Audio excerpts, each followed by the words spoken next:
Yan, pinapadede namin yung kambing namin kasi ayaw ng padede nung nanay niya. Ayan, guys. Yan, pinapadede ko na. Yan. Yan. Kasi kawawa.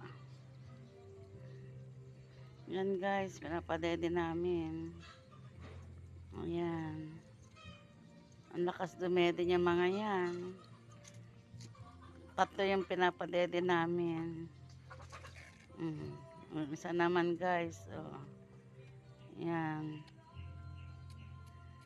Ayan. Kulang pa yan, guys. Mamaya, papadidihin pa namin. Ayan.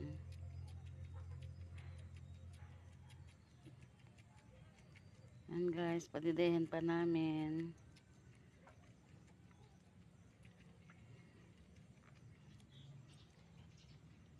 Ayan, guys. So,